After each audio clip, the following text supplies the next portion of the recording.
While I'm reviewing some of the larger games in May coming out, I always love to do a hands-on for a couple of the games that I covered in the previous month's upcoming video. And I got to go hands-on with Deck of Haunts for the last couple days. I can say I find it interesting that even when I'm not playing the game, I've caught myself randomly thinking of some new plan or some new card strategy. And that to me is a good damned indicator I should probably do a video.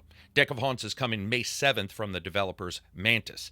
Now, it's a card deck builder where the roles are a bit reversed. It's a haunted house simulation. So instead of the clumsy, horny humans that always half-ass their perception rolls and get killed inside a ghost-filled old mansion, you take on the role of the actual spirit of the home. In Deck of Haunts, it's time to take on the guise of a Victorian monstrosity with a flair for rearranging floor plans, traumatizing tourists, and slashing all the Sam and Deans who try to take you out by beelining through your drafty windowed colon and sprinting towards your heart to smash it. Deck of Haunts is split between a day-night cycle. By day, you play the creepy interior decorator. You carefully place in every room, hallway, every trap. You move already created rooms around and transform that brilliantly boring living room, which weirdly enough everybody seems to die in, into a giant plant monstrosity-filled intersection of disaster, in the hopes that the relentless little bastards will end up traipsing in and be cajoled to cohabit the same rooms so you can suck them dry of their lives. Once you've decided where to put everything, you're ready to turn day to night. And that's when you play whatever set of cards you have on the group of visitors that come a-callin'. Each turn, you pay action points to unleash ghostly phantoms, shifting corridors, haunting sounds. You teleport people from room to room, mesmerize them with mirror rooms to slow them down, and more. The ultimate goal is to live through the night by stopping all the intruders from getting to your heart and, well, stopping theirs. Each turn, you pay for the cards. Each turn, they move forward through the house one room at a time. The explorers range from random kids looking to become the next big thing to stress-tested, ghost-approved crash test dummies, men and women with skills to make them almost impervious to the powers that you have. Cops and priests and paranormal experts, stupid kids, random people looking to flip the house on a seller's market. For example, do you sacrifice a card in a special room for another 2 action points to use right away? Or do you chip away the life of an enemy and also lock the room so that that character can't progress farther in? Do you use a card on a solo adventure that actually also hurts those in adjacent rooms, but maybe you're going to be using that against some characters that have skills that don't let them get full advantage of that sanity or damage drop? Or do you concentrate on one particular hardy intruder? Each time you kill one, you gain their essence. Or if you drive them completely batshit insane, they just drop to the ground and become defenseless and useless. If you continue to live through each day and night, you also get opportunities to heal up your damaged heart, level up cards, buy more from undiscovered cards, and further become just more dangerous for those coming in. Card types run from the expected to sort of unexpected, turning physical damage to sanity damage, or adding traps that can be dropped into empty rooms, and the assortment of pay to draw or pay to sacrifice kind of cards we've seen in other titles show up here. Now, I've always felt like deck building games hinge on their atmosphere and card mechanics, and it draws a nice line between one another, mechanics that fit the mythology that the game tries to push forward. Here it fits well enough and reminds me of physical card games like Arkham the Living Card Game and others like that. I would say most of them seem to fit within that, and they don't really break you out of the gameplay. Each day-night cycle moves you through a calendar as well that you can check to see what, if any, special events will happen the next night. And I got to tell you, that's vital because sometimes, depending on what enemies are going to come the next night, it may behoove you to switch around the locations or add in particular cards. For example, the night the cops come by, they come marching in, stripping away your life easier than most others because if you bar or lock doors, they can just shoot the spirit locks off of them. So you have to plan accordingly. You just have to keep an eye really on the calendar and understand exactly what enemies are coming up on you. Smart use of the actual map design is integral here. You have to make sure that you have the map set up in a particular way that can really slow down different enemies, because some enemies don't only come in through the front door, they can come in through the side doors, and that can end up being much closer to your heart than you actually expect. And understanding the look and setup is all about the visuals. The game does what it needs to. Little humans pacing around in circles when you drive them close to baddie, or watching a spirit move around the rooms and then hanging itself to scare whoever's dumb enough to traipse in.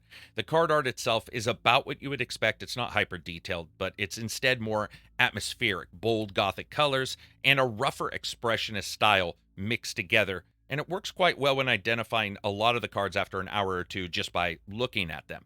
And because of this look and the way the game delivers itself, it's not bad and obviously can run on fairly low-end systems. The house itself looks nice enough, especially as you outfit specific rooms like the bell tower and its many upper levels, or the children's nursery, which, let's be honest, is scary as shit when you find it in the center of a home after traipsing through trapped kitchens, and suddenly it's all bassinets and spirit babies probably cooing away creepily.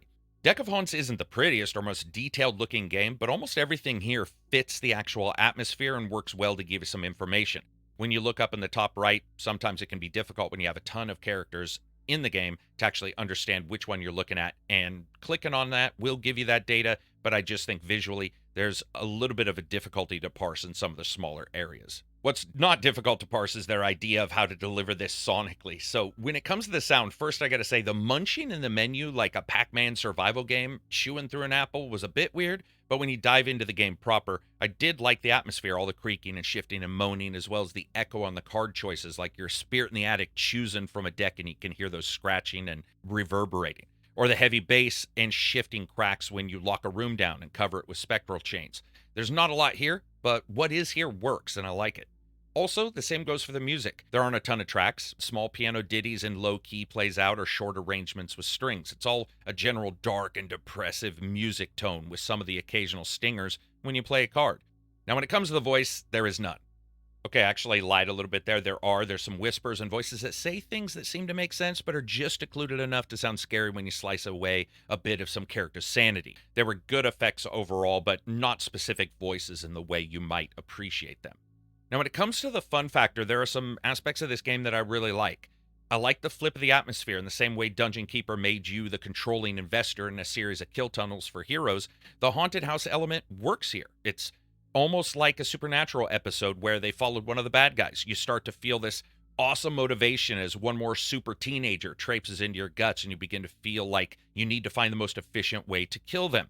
While you start out with a house, doors at one end, your heart at the other, you can build out more and more, and each room creates this labyrinthian complex, hoping to confuse all the enemies entering inside. Then during the day, you can also get the ability to change the normal rooms to specialized ones, like the sacrificial rooms that let you sacrifice a card to give you more action points, or, as I said before, the giant plant-filled rooms that can hurt enemies when they go in. As you play more and more, you get the ability to augment those rooms as well, and can also move them during that section. So if you want to switch around a room that you pre-built because you don't like its setup, you can actually do that. There's a couple rules to how you set down rooms and can move them, but it actually feels very good. However, the balance itself, a bit more stodgy.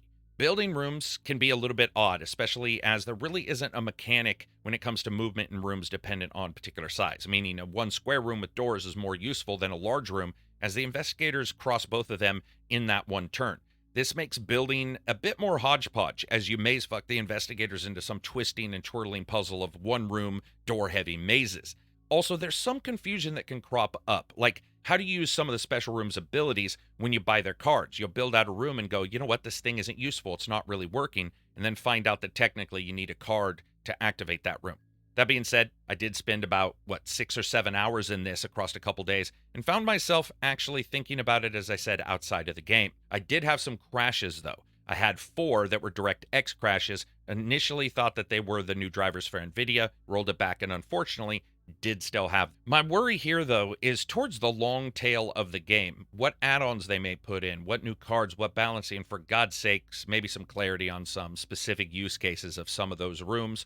Overall, though, I liked what I played. I think it's something that you might want to check out when it comes out, and it's definitely left an impression on me, even if it's a short form kind of game. One that maybe I would just come back to occasionally to see what cards they added, and just overall what balancing they've done. I liked running around trying to figure out how to kill the people in some kind of death combo, but at the same time, there were moments where I felt a card was going to work in a particular way, and it didn't necessarily do exactly what I expected. While this is one of those titles that may end up having a long tail run to it, even in the short form, it was pretty enjoyable. Anyway, those are my impressions right now for Deck of Haunts. We'll be talking about it more on the podcast. You can stay tuned for more reviews and previews coming from me for the biggest games in May. Check out the Patreon if you want to help continue the channel, and it's no sponsored reviews and previews. Peace out and enjoy the rest of your week.